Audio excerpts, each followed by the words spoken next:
tasks. Let me start this morning with an Indian tale about truth and humility. Geshe Ben once lived in a retreat in a mountain cave that generations of hermit yogis had furnished with a door, a rock altar, a fireplace, and all the other amenities of civilized life. Still, it remained a simple cave in the mountainside, where the Geshe practiced in solitude. Then one day, at the end of a long period of total solitude, Ben received word that his patrons would be coming on the following day to bring supplies, to make offerings, and to receive his blessings. Therefore, Geshe Ben cleaned everything. He put things in place, and he prepared for the visit. He arranged beautiful offerings on his altar and dusted and polished everything, so much of which had been sorely neglected over the months. Then he stepped back and he surveyed his realm, such as it was, with pride. "Ay, ay," Ben suddenly exclaimed in a pained voice, having observed his own handiwork.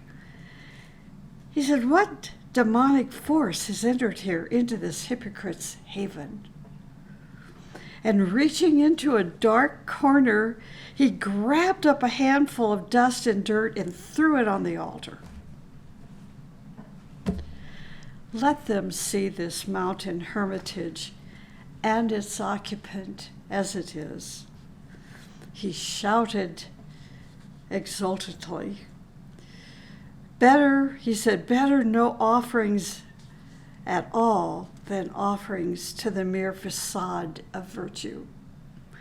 For he had realized that all the offerings he has so generously and artfully arranged on the newly cleaned shrine in the freshly scrubbed hermitage were not at all offerings to the enlightened Buddha, but had been for himself.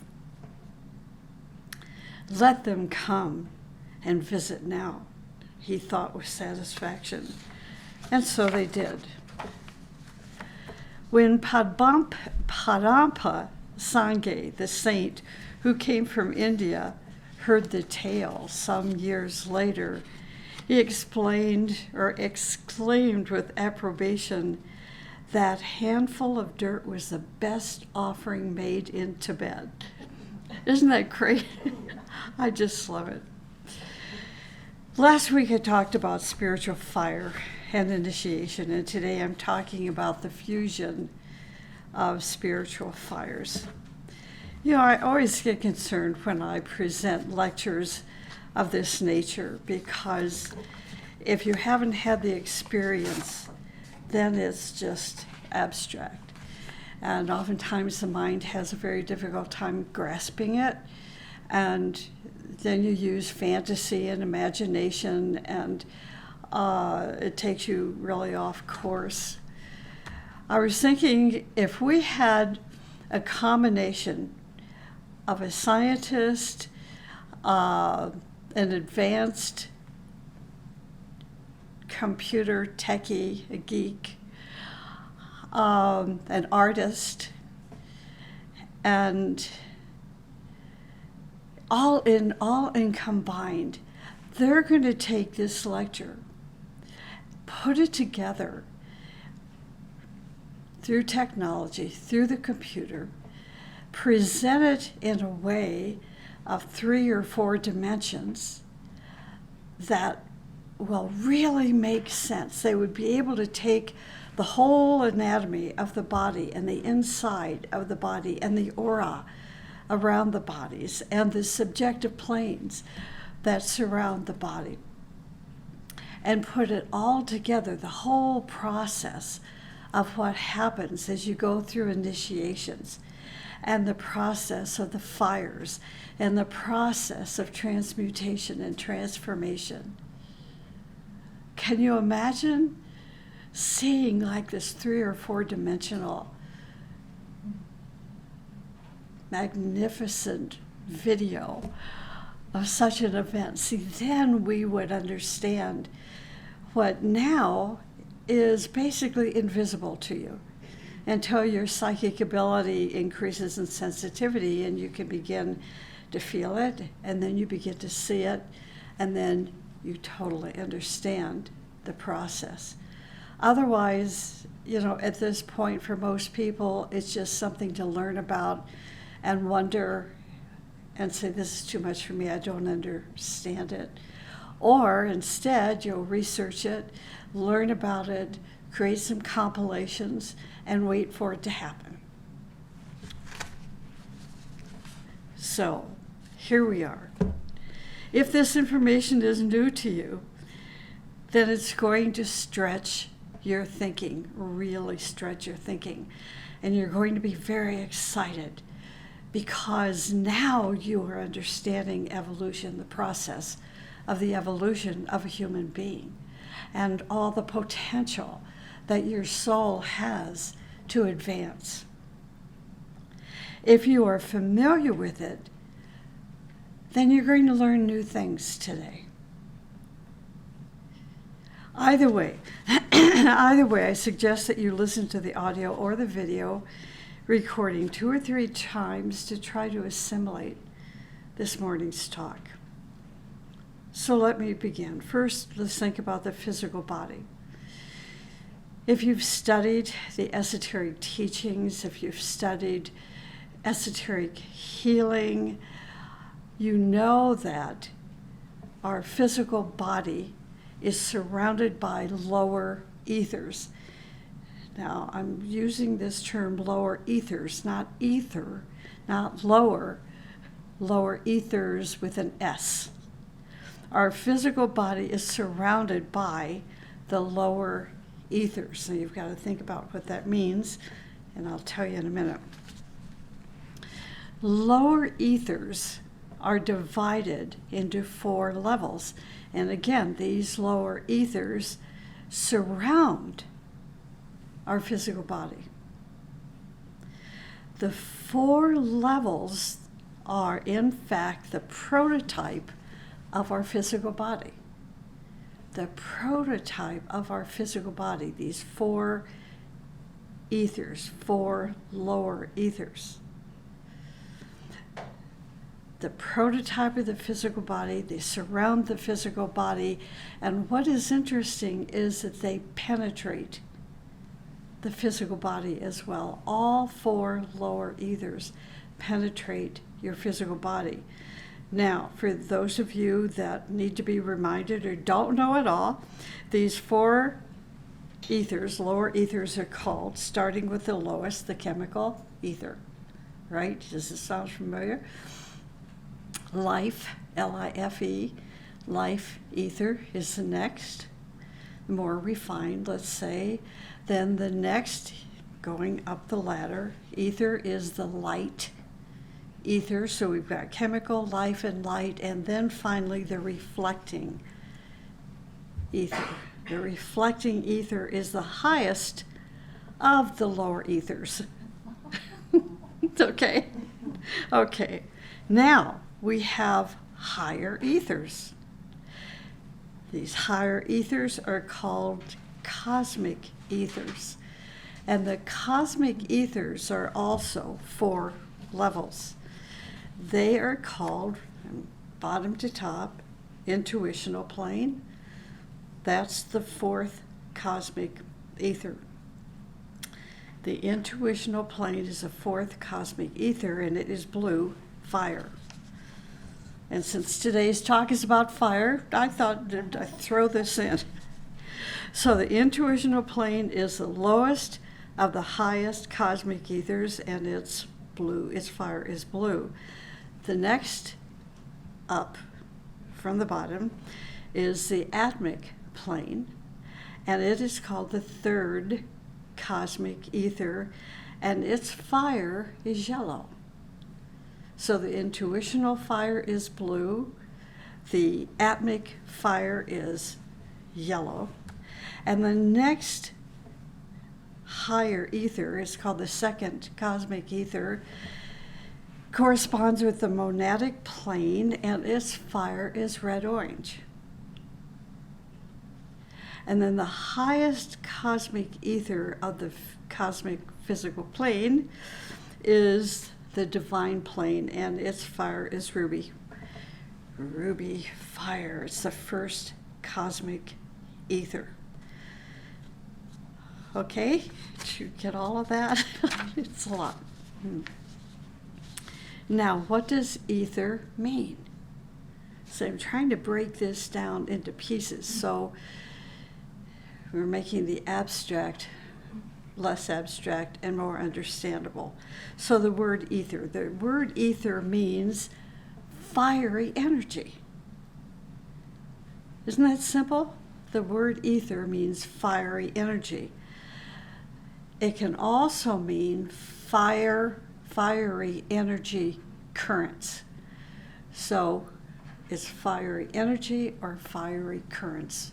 currents. These fiery currents surround your body, penetrate your body, and also your soul, your unfolding human soul. Like currents of energy, the lower fires and the higher fires flow around us into space and then back around our personality. And we don't see any of this. That's why I said if we could just find that fourfold person that can put all this together, put it on the computer, create this 3 or 4 dimensional, let's say, hologram, and then we could begin to understand it. And then as you begin to see these things, literally see them, now you say, yes, it's real. It's not fantasy. It's so beautiful. The human soul is between these fires. The destiny of the soul is to replace, our soul is to replace the lower fires with the higher fires. As our soul awakens, he begins to function more and more in the higher ethers. This clue, you've got to pay attention to these words here. Don't space out on me. As the soul awakens. So that's something for you to think about. What do you mean? Is the soul asleep? What do you mean as the soul awakens? Think about what that means. Meditate on it, study it, read about it, research. What does it mean when the soul awakens? As the soul awakens, he begins to function more and more, in these higher ethers. He's going to use the percentage of the sum of the percentage of the higher ethers. And the way he's going to use these higher ethers, at least to a certain degree, is through his thoughts, through his words, through his feelings, and through his actions. This is such a process. It is an amazing process. And what the process is where the higher ethers now are slowly penetrating into these lower ethers and replacing them. All of this is going on specifically for the soul that is awakening and places itself on the path of evolution, the path of perfection, the path of striving, the path of virtue. All of these things, these processes take place. Now, initiations, I'm going to talk about the 4 of the 9 initiations. The first initiation is when 25% of these higher ethers replace the lower ethers at the first initiation. When 25% of the higher ethers replace the lower ethers, then we say you've taken the first initiation. Now, the second initiation, you see this process. When 50%, the first initiation was 25%. The second initiation occurs when 50% of these higher ethers replace the lower ethers. That means you've taken the second initiation. 50%. It's a big deal. 50% may not sound like a big deal unless you're going into a department store and there's 50% off. But it takes many, many incarnations for that 50% to occur. Now, the third initiation, as you can imagine, the increments going on here, 75. When 75% of the higher ethers replace the lower ethers, then we can say that the person is passed through the third initiation. 75% now has replaced these lower ethers. Now, what happens during this time? Oh, the 100%. Fourth initiation, let's not leave that out. When 100% of the higher ethers replace the lower ethers means then we are near the end of the fourth initiation. During this time, and this is what's important, this is what's making this process of replacement, let's call it, understandable, is this is what happens. Our human body slowly becomes ethereal. For example, great ones have physical bodies, but they are mostly ethereal. This is how, if you've ever seen a great one, they can come to you in a physical form and in a flash they're gone. You can't see them because your eyes have not developed enough, advanced enough to see beyond the physical form. So they manifest to us in a physical form for as long as they need to be seen in a physical form, and then poof, they appear to be gone. It's only a poof because we can't see them yet. Ethereal substance is extremely delicate and light in a way that almost seems too perfect for this world. The replacement of the lower ethers with the higher ethers is defined in the teaching as transmutation. So this is the process of transmutation. So where it is true that all of our efforts to learn and study and to think do help the process of transmutation until beingness, this is important, until beingness comes into existence, it is not possible to take an initiation. Isn't that interesting? I find that very interesting. Pardon me, my nose is itching. I'm sure this looks really great on the recording. I think it has to do with the mask. So, let me repeat when I so rudely interrupted myself. Until beingness comes into existence, it is not possible to take an initiation. So, of course, our question is, what is beingness? The first, perhaps the most important point of beingness means that there is solid proof of this transmutation taking place. Solid proof that you are growing and spiritually maturing. This means you can't pretend. I mean, you can pretend, And I've been around a lot of pretenders, but inevitably, there is no proof of their transmutation. That inevitably means over time, you recognize no change, no enlightenment, no spiritual maturity. They're staying the same or getting worse. Now, the teachings say you don't ever stay the same. You either evolve or you're devolving. I'm not sure that's a word.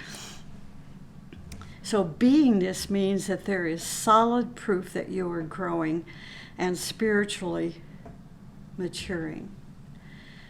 Now, there are various levels of beingness. To define the level of your beingness, it is the percentage of mastery that you've achieved over your vehicles. It is the percentage of mastery you have achieved over your vehicles. It is a percentage of transformation. I'm going back to that word, percentage. Remember first initiation, 25%. Second initiation, 50%. Third initiation, 75%. And finally, with the fourth initiation, 100%. You're nearly at the end of that fourth initiation. When those higher ethers, 100%, now come in and replace the lower ethers. So it is, to define the level of your beingness is the percentage of mastery you've achieved over your vehicles.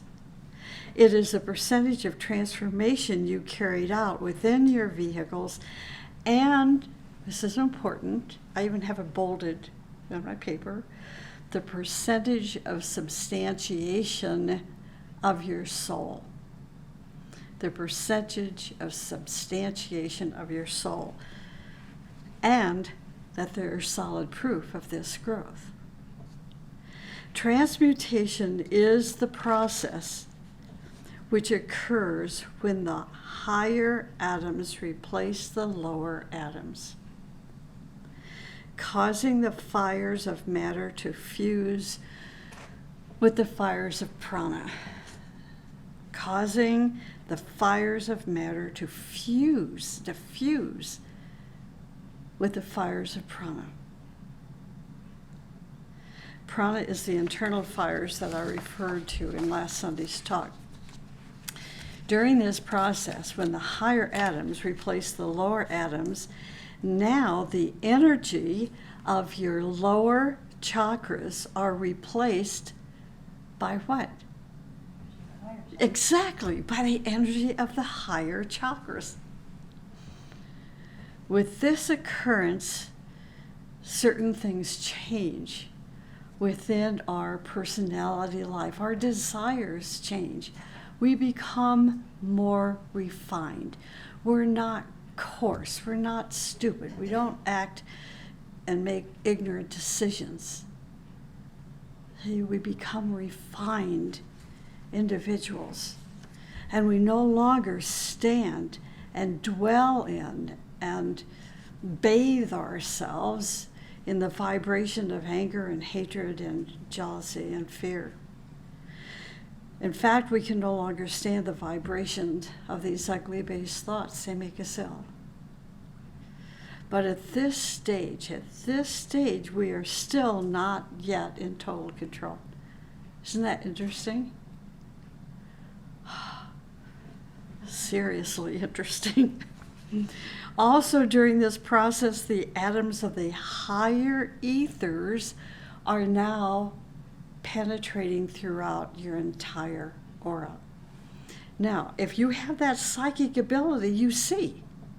That person can tell you, I'm this, I'm that, look how great I am. And if you have the talent, the sensitivity to see that person's aura, they don't have to tell you a thing about themselves because you see it.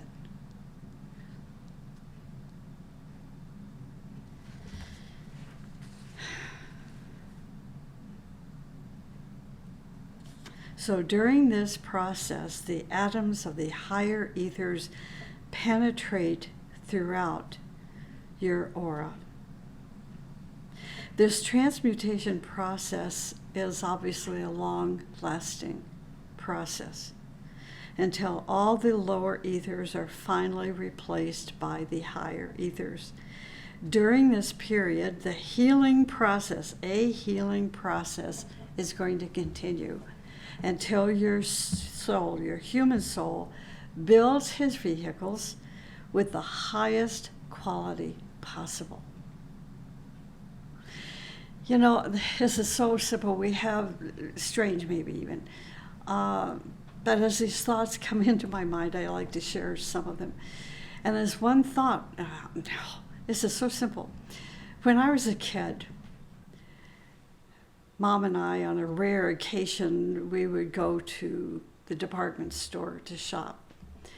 And they didn't have a lot of money, or at least I didn't think they did, because Mom was so frugal. And what really surprised me is that she always took me to the most expensive clothing item and would buy it. I said, why are you spending so much money when this item over here costs less? Because she says it's quality. You want to buy the finest quality because it lasts longer. That was a sign. That was a sign. So what kind of a sign?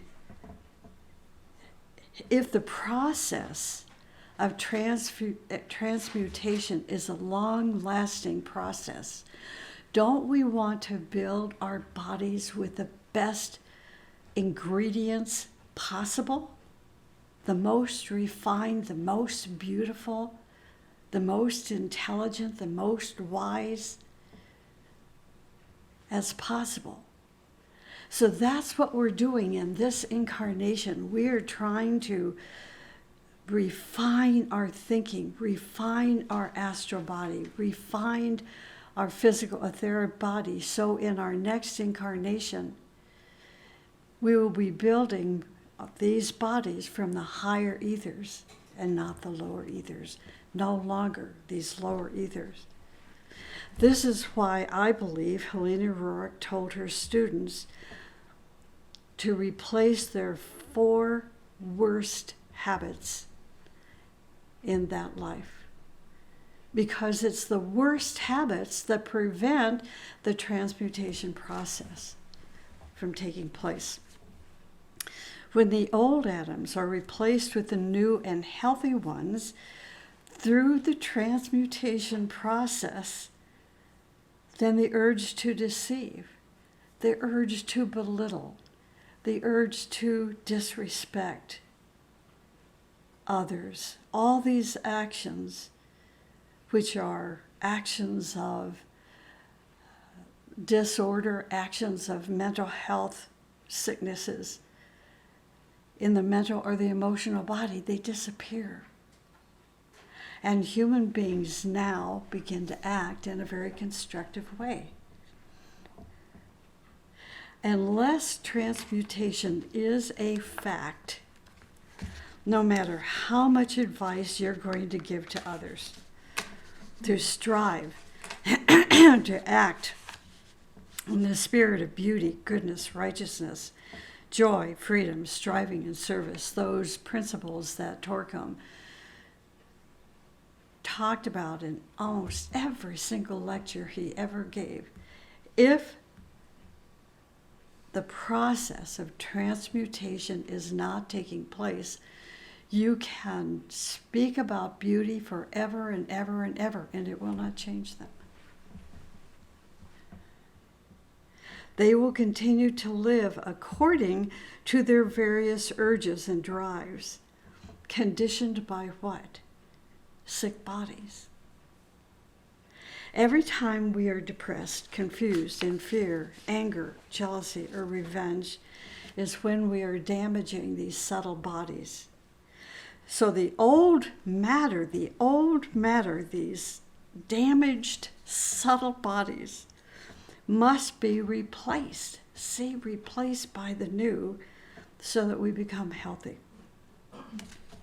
Transmutation in the mental plane slowly wipes out ego, separatism, vanity, prejudice.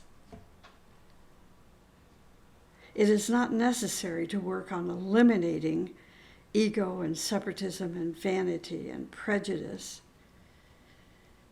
Just increase the process of transmutation.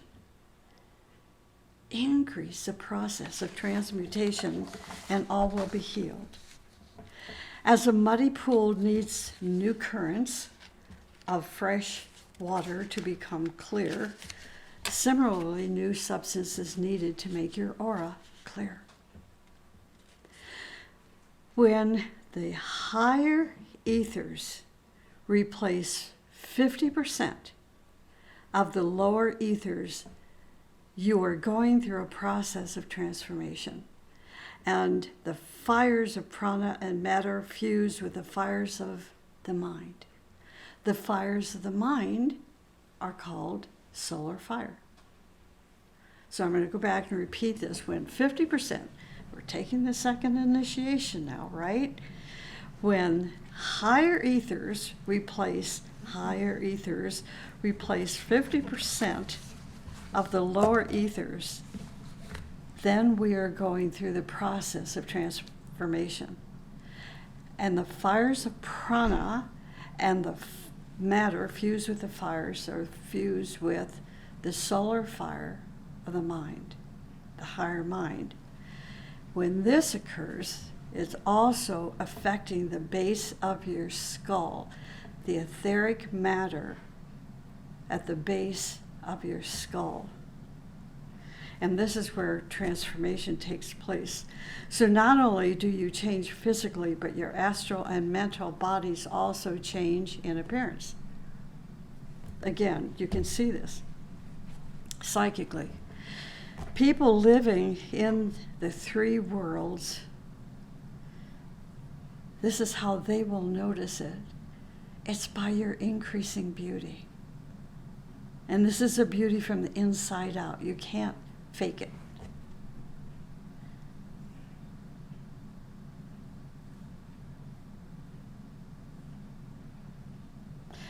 The centers and your senses on these three planes of consciousness and reality are going through a blooming process.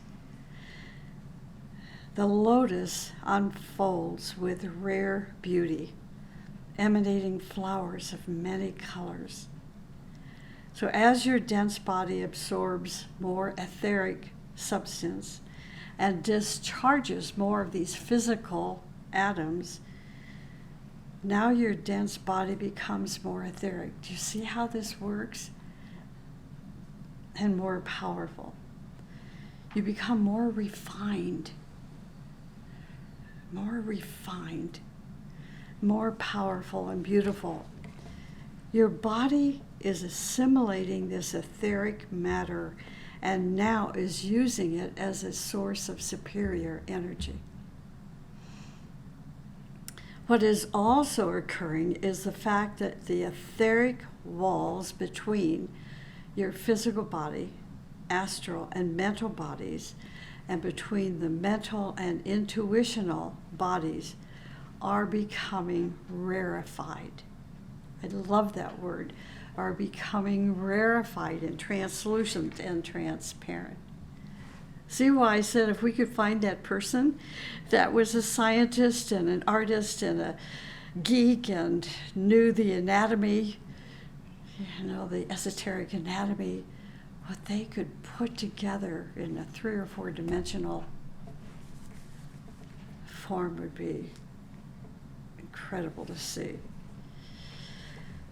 So, this allows more light. This rarefication allows more light to penetrate into our lower bodies and enables our consciousness to register more complete information from the three worlds.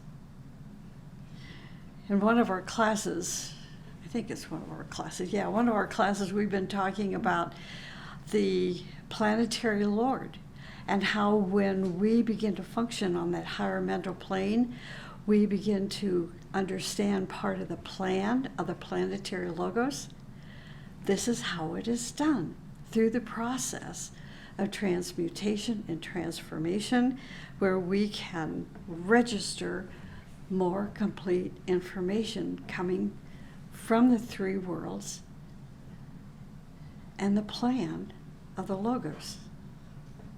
If the transmutation and transformation process is carried on in an orderly way, it is going to bring to you a sensitivity, greater sensitivity, occasional clairaudience, and clairvoyant experiences.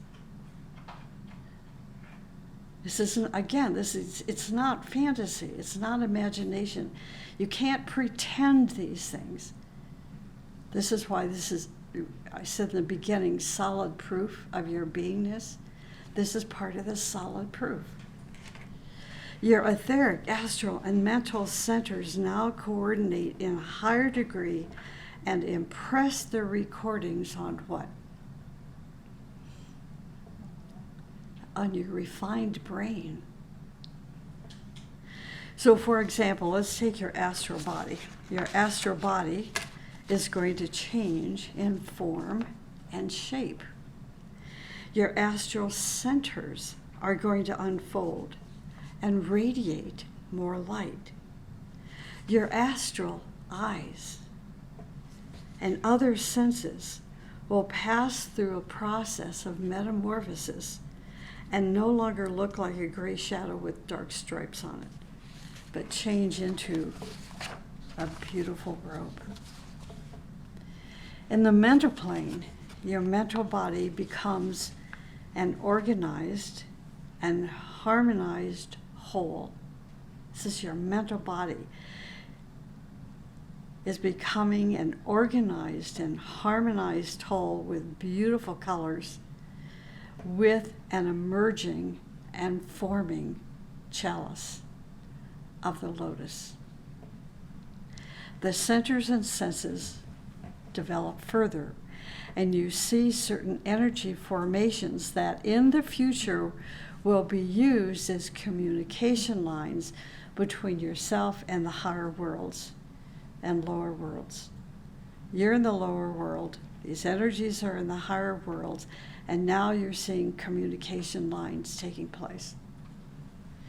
What is perhaps somewhat surprising, but I think important to know, is that those people who have encyclopedic knowledge, so-called professors on the physical plane, if they have not yet passed through the transmutation and transformational process, the teachings say that they appear in the mental plane as a little half-formed embryo. Sometimes the teaching says they have ugly figures. Sometimes they are like monsters if their store of information is related to terrorism and war, exploitation, and totalitarianism. When the atoms on the higher ethers replace the lower ethers by 75%, third initiation, right, is when we go through the process of transfiguration. Our physical body becomes 75% etheric. And our etheric body now is assimilating 75% of the higher ethers. So why swim in the river of politics? You know why you don't want to? Is because whatever you are swimming in, you become. If you are focusing on the nastiness of politicians, you are absorbing that in your aura and becoming part of it without even knowing that you're becoming part of that nastiness. So swim in Master Moria's garden.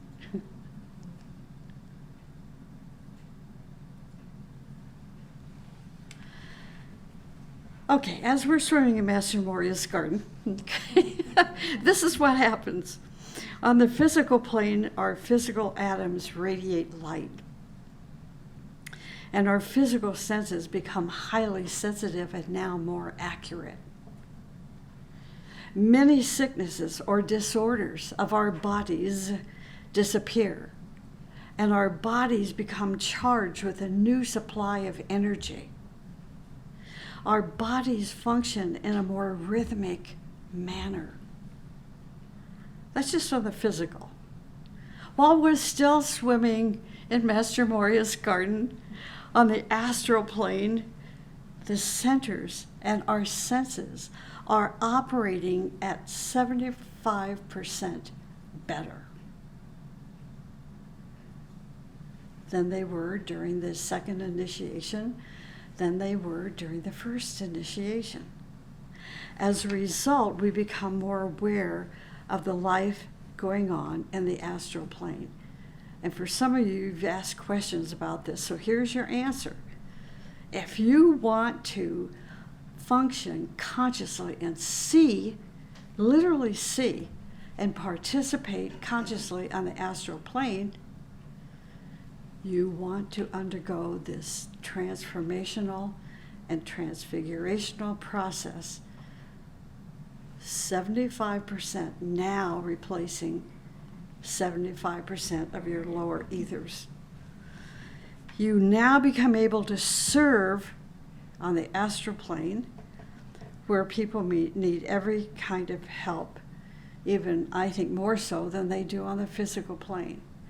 And the reason more so is because they take that into the physical and amplify what is happening physically, or vice versa. Coordination with the senses and centers of the mental plane begin to advance. In this way, your consciousness can use the astral senses in a balanced and controlled and very logical way. Now, on the mental plane, the 9 petals of your lotus begin to radiate out a magnificent light. The mental centers and senses function at a 75% capacity, and higher clairaudience and higher clairvoyance will be experienced. The closer relationship between your human soul and your inner guide is established, and your personality life turns into a process of being dedicated to the divine plane. At the same time, the central point in your lotus radiates or projects a ray. This projection coordinates, then you have to have the projection of the ray. This projection then coordinates all the fires in your body, releases the fires in the atoms of the 3 lower vehicles.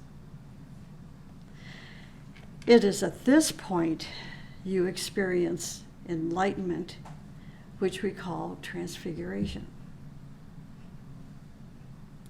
After transfiguration, your creativity in many fields and forms increases. These forms appear first as a talent. When more of the higher fires fuse with the lower fires, they appear, these talents, or let's say by this time we would call esoterically this person a genius. This genius appears as a multifaceted genius.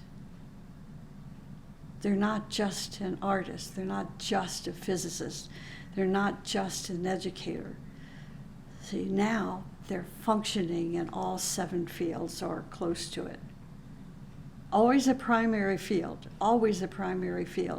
but they know about these other fields through experience and through their activity on the astral and mental plane. They become a leader in the field where their destiny takes them. A real genius is one who is in contact with the hierarchy and with the plan. That's our definition of a genius. And arhat, when 100% of the higher ethers replace the lower ethers, now you become an arhat. Another term in the teachings. You become an arhat, and the next step is to become a master or a Tara. An arhat is one who no longer lives their life for themselves, but for the whole of humanity. All that they are, all that they have, and all that they know is sacrificed for the benefit of mankind. I think about John Lewis, that great man, that great leader who just passed. His destiny, you're going to read about in the next few days, and others. The process of transmutation and transformation are not necessarily pleasant experiences. Often when your lower etheric body is fused with higher fires, it exercises a heavy tension on your physical body. When the etheric atoms try to move out the masses of the physical atoms, they create resistance. These physical atoms create resistances and tension, which manifest as psychosomatic disorders in the body. And this is why you need a teacher to help you determine, is this real? Then go see a doctor. Is it psychosomatic? Then you know why.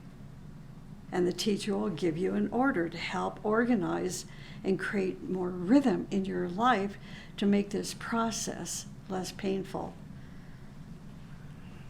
and less unpleasant. What's happening is the disorders that are taking place in your body are decayed cells or problem cells in the body, and they don't like to give up and perish, so they create various problems. This is why some people, this is kind of a crude example, but you see somebody that is 95 years old, they've been in a hospital bed for 3 or 4 or 5 years, they're emaciated. They don't want to give up. Those problem cells, those decaying cells, they don't want to give up and perish. So these cells create various problems. And then we have a spiritual student with psychosomatic disorders. Also, the new downpouring of energy causes agitation in the healthy cells. This agitation then urges you, this is so beautiful, will urge you to develop a new rhythm. Helena Rourke, pick those 4 horrible and worst habits that you have, 3 or 4, and begin to change them. This is the new rhythm. This rearrangement and replacement processes are not always pleasant, and some people suffer considerably as the old and new rhythms clash. This is why when some people begin to discipline their physical, emotional, and mental bodies, they do meditation and engage in serious reading and try to control their bodies, they feel this great resistance and experience new troubles and anxieties and problems. All of these things are related to the process of transmutation and transformation. It sometimes causes pain and suffering on various levels of our personality. Certain layers of accumulated dirt are released in the dark caves. I'm sorry, I'm going over. I only have a couple more points, so stay with me. Certain layers of accumulated dirt are released in the dark caves of your emotional and mental bodies and bring them to the surface of your consciousness.